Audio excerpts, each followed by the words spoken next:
Welcome to Falcons Drip, your go-to source for Falcons news and draft coverage. I'm Thon, founder and voice of Falcons Drip. I wanted to start off today by thanking everyone for joining us for episode 1. I'm excited to get this journey going. As always, I'm joined by Ferg and Jeff, my co-hosts. So, Ferg, how you doing? Jeff, what's going on? How you guys doing? I'm doing good. It's been a long week, but I'm excited to get into this. And, I was doing pretty well, but let's talk about the elephant in the room. Julio Jones is no longer a member of the Atlanta Falcons. Yeah, certainly an elephant. Maybe an 800-pound gorilla. I got to say this. For the Titans, I'm excited. I really am. I'm excited for the Titans. I don't know. I'm kind of indifferent when it comes to the Falcons. I feel like, I've said in prior podcasts, I feel like Julio had his time, and I think he's beginning the downward trend. I really do. He's still a top receiver in the league. He's still going to produce for another year, 2, maybe, but doubtfully 3. I think the Falcons made the right decision. I would have liked to see him get a little bit more out of it, but let's talk about what did they get out of it exactly. Maybe elaborate there. So Atlanta got a second for next year, a 4th for in 2 years, and they're giving a 6th in 2 years. And they're freeing up a ton of cap space. Because it rolled over to June 1st, Atlanta's going to have to pay $7 million this year to Julio, $15 million next year to Julio, and then they're free, and the Titans take the rest of that cap hit, which is like $50 million to the Titans, I think. Because you mentioned it, maybe you could explain to us the place and importance of freeing up cap space. So Atlanta right now, we were so tight on cap, we literally didn't even have $1 million to spend, and we hadn't signed our free agents, our rookie draft class yet. So we needed to free up at least about $7 million for that. And by doing this trade, we now freed up $15 million for this year. So we are going to be able to sign everyone. And then we have a couple of options. We can either go out and maybe sign one big named free agent. We can maybe go out and sign a couple of smaller named free agents. And we can also they allow a little bit of cap rollover from year to year.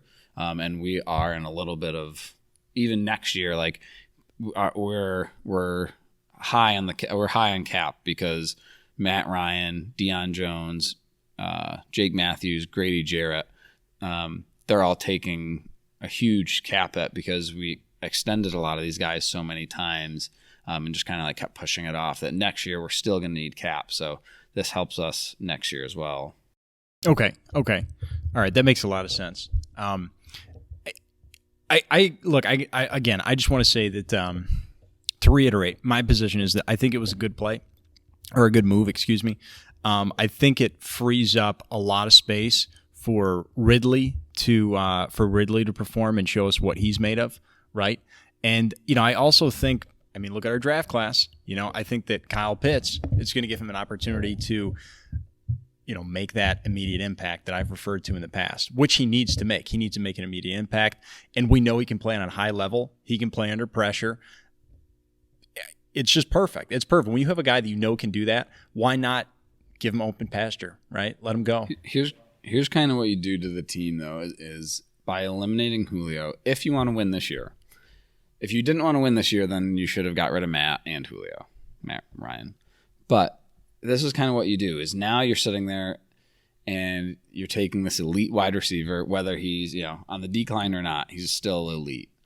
And you're banking on everybody else has to step up, but not one. You can't fill Julio Jones's shoes with one person, right? That's a good point. So now you need Kyle Pitts to step up. You need Russell Gage to step up. You need all the other receivers to step up. You need your running backs to step up. You need your line to step up.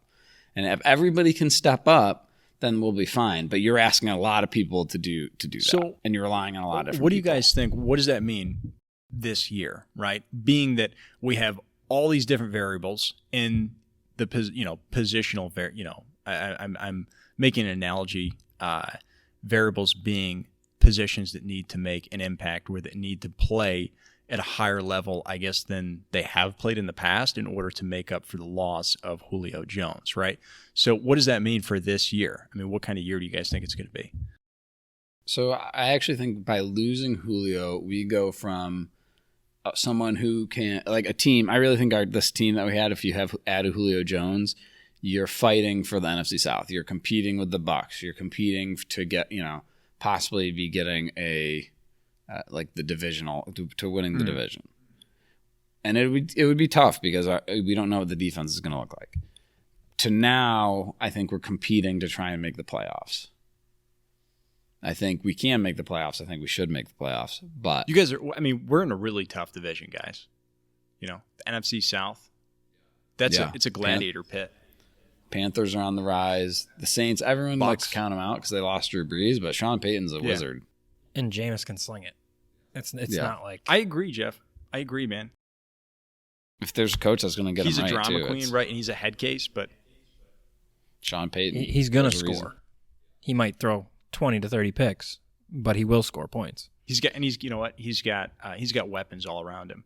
That's the great thing I think about Jameis's position. I mean, this isn't the Saints podcast, but we're talking about it. Jameis's position, just as a player, he's got so many weapons around him, and that's what you need if you were and a good defense, 100%. Good coach. Man.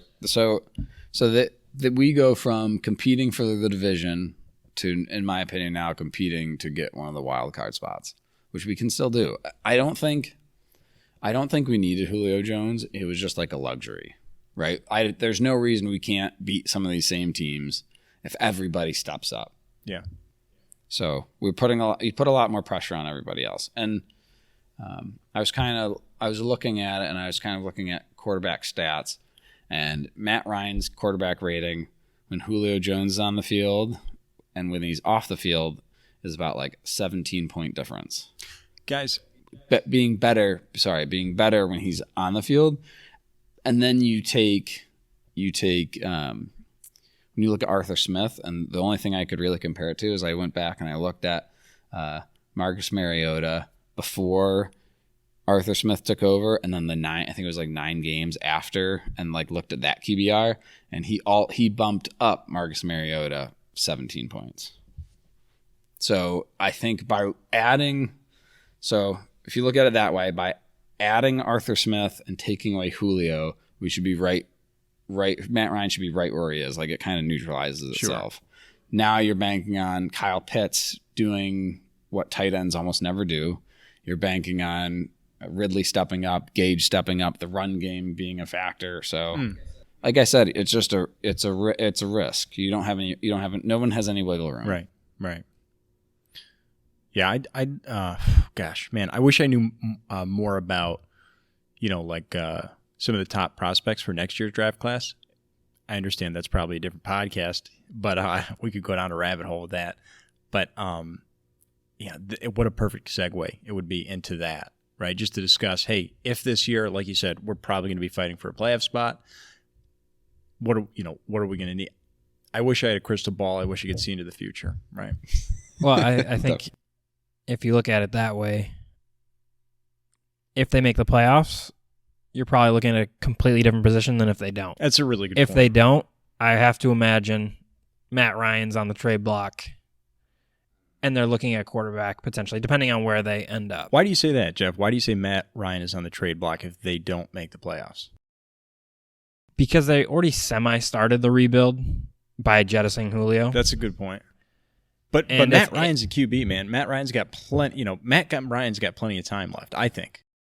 It just depends. I feel like you just never know anymore. Like, he could be like Tom Brady and go till 43. But you cannot bank on somebody being Tom Brady. That's a very good. Yeah. How old is he now? Even Matt? Yeah. 36. Oh wow, he's that old. I was thinking he was like 34. Even if he was 34, it's still, once you're in your 30s, there's only a small select group of quarterbacks that have been, they're all more recent, but. So I want to bring us back to just the value, and I want to discuss that a little bit. And the fan in me, it was like trading Julio Jones. Literally, we could have given him a first, and it never would have felt worth it because of what he's done for this organization. But when you look at just the market value and just kind of talk it through, like, so Julio Jones is on the wrong side of 30. He's had injury history in the past. He did the whole thing with Shannon Sharp. And even before that, everyone knew that Atlanta was tight in cap space. So the value for what the market was given was fair, I think. It's not, personally, it hurts, and you hate to see it happen like that. But like when you look at it objectively, that's a fair trade. Can you just elaborate on one thing you said there? You said he did the thing with Shannon Sharp. What did he do with Shannon Sharp? Sharp called him on the air. Julio didn't know he was on the air, and he asked him if he was going to stay in Atlanta, and he said, "No, I'm out of there." Oh, wow. On air in front of, it was when recorded. Did this happen? So a couple weeks ago. ago. I didn't know that. Oh my gosh. Yeah. He didn't know he was on the air? No, didn't know he was on the air. And I wonder, too, if teams were playing a little bit of hardball knowing all that. Yeah. And Atlanta just was intent on doing something and took what they could get. Yeah, and I would have liked to see them, because they did have other options. They could have restructured Grady Jarrett and signed their draft class. They could have gotten rid of some other guys, and I would like to see them do that, just so then that way, it was like they weren't, like they were calling people's bluff. Like, yeah, we're fine. We'll hold on to Julio. Like they'd be bluffing, because Julio wanted to be traded, and they were ready to get rid of him, because I don't think Arthur Smith feels like he needs Julio Jones, because in that offense they don't use a lot of receivers, and Calvin Ridley's going to be just fine. I would think it'll be altered from what it was in Tennessee, though. I think you'll see more. But when you have Kyle Pitts and Hayden Hurst and Calvin Ridley, but I don't think it'll be as run heavy. So I think you'll see more wide receiver plays than you did in Tennessee, because Mike Davis is good, but he's not Derrick Henry. Yeah, for sure. So I think they were planning on getting rid of Julio the whole time. I would like them I'd like to see them hold on a little bit longer, but at the same time, you have a new general manager, you have a new head coach, and they're just ready to get going. They don't want to deal with the headache of Julio Jones anymore. They don't want the media going around. I don't know if any of you guys saw Arthur Smith's press conferences, but he was just literally non-stop being asked about Julio Jones, even though he said he wasn't going to say anything about him. Okay. So I didn't realize they were getting, or there was such a concentration specifically on Julio Jones. And I can understand how that takes much needed time and energy away from an organization that, just drafted all these new guys, and they really need to, right? They really need to allocate that time and energy to these new guys and how they're going to integrate them into the program. Yeah. So I think that's kind of my take. It was time they were ready to get Julio out of there, and this was the fair offer. I think they could have, like I said, worked some things, freed up the cap space, held Julio until camp, because someone's going to get hurt and what is going to want a wide receiver, and then the market goes up, right? And then they could have probably gotten a first for him, I think, if they waited till later in the summer. So you're saying they could have rolled the dice, essentially, and just kind of played the field and found it somewhere else. Got it. All right. What do you think about people saying it's not very different from the deal they got for Mohamed Sanu, and clearly there's a difference in quality of wide receiver there? Definitely. And when you look at that, though, the Falcons fleeced the Patriots. All right, so let's say couple things. One, if you look at the value there, the Patriots were desperate for a receiver, and they really needed it at that point. And Atlanta had an excess of receivers, and so they traded a second round pick for Sanu, because that's what the market called for. And now, like I said, talking about the market, Julio Jones' market was so depleted. I think teams didn't need a receiver that badly going at this time. So. Can Calvin Ridley carry the load as wide receiver one? Yeah. If you've when you look at his stats, he did it for a good amount of time last year. Yeah, that's without Julio. That's a really good point. Every game that Julio didn't play, Ridley had either a touchdown or 100 yards, and both sometimes. So. Yeah, that's okay. So that's, you know what, that leaves some. That leaves some security. Understanding that Calvin Ridley can carry that wide receiver one position, because as we know with the Atlanta Falcons, and frankly with the entire NFL, it has become such a pass heavy league. But the Atlanta Falcons have, I think, held that kind of offensive scheme much longer than many other teams. You know, you have like your Green Bay Packers, Atlanta Falcons. I'd say New England Patriots, but you know, they were kind of all over the place. They've always been able to, you know, just dependent on the year for but them. my point is, like Green Bay, Atlanta, they've always been very pass heavy. Always been very pass heavy. At least, you know, on this side of the millennium. In the last 10 the last years. decade or so. Yeah.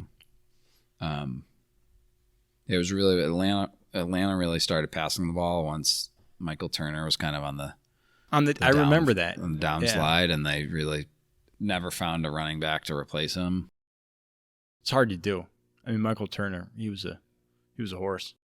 Yeah, he was one of the best running backs in Atlanta history as far as I'm concerned. He honestly, like, he made Matt Ryan's career, and that's a story for another time, but just having that run game as a rookie quarterback is huge. So, yeah, it sucks to see Julio go. Anything else you guys think? Just as far as that we should talk about or mention? It's too bad losing the leadership, too. I don't think we talked about. Was he? I mean, do we know that he was a leader in the locker room, or you know, just on and off the field? Yeah, everyone. He was one of those guys that says, yeah, see what I do. I'm not going to tell you what to do. Just watch me. Sure. And he always worked hard. He always, you know, took younger guys under his wing. Whether it was, I mean, he helped DBs out, like telling them, hey, like when you see this, like this is what's going to happen. This is what's coming your way. And just those battles that he had in camp with our corners, you know, that just helps everyone. Over the past year or so, though, he was really like away from, like he was kind of distancing himself. They say, you know, there's been a lot of talk about him and having kind of like a falling out when they originally tried to renew his contract, and like everyone walked away unhappy. And apparently, like there's been like slowly the relationship between Atlanta and Julio has just been like slowly declining. Got it. Okay, so it sounds like all things considered, it was needed. I mean, one, they needed cap space. Two, Julio is, you know, Jeff, kind of like you were saying about Matt Ryan. You know, he's getting up there in years. Julio's getting up there in years too. You know, I honestly think that, you know, we'll see the end of Julio in 2-3 years, but at least the end of Julio's greatness, right, in 2-3 years. And they had a falling out. I mean, you know, those three contributing factors, that's enough to say, hey, you know, we need to just start rebuilding. Yeah, new coaches, new regimes. And when you ask, you know, people are asking Arthur Smith about Julio, and he said, honestly, I don't concern myself with players I never coached, because he had a couple. I don't even know how many conversations he had with Julio. He just knew he didn't want to be there, so he just was focused on his own guys, which is I'm excited for. When you watch Arthur Smith's interviews, he's laser focused. He just wants to talk X's and O's. He doesn't want to talk about the BS and all the drama And, you know, as excited as I am for Arthur Smith and what he's going to do for this team, this is a really sad move for the fans, but it does seem like it was inevitable and really necessary for our team. Unfortunately, that's it for today, so I want to thank my co-host for joining me. You guys can look forward to us beginning our breakdowns of positions, the different positions on the Falcons roster. Again, this is Thon Ray. You guys can follow us at Falcons_drip on Instagram, Facebook, and Twitter. Please make sure you subscribe, follow, whatever you need to do to get the alert for our next episode. If you guys enjoyed today, please leave us a review. It always helps us grow. Until then, see you next time. Rise up.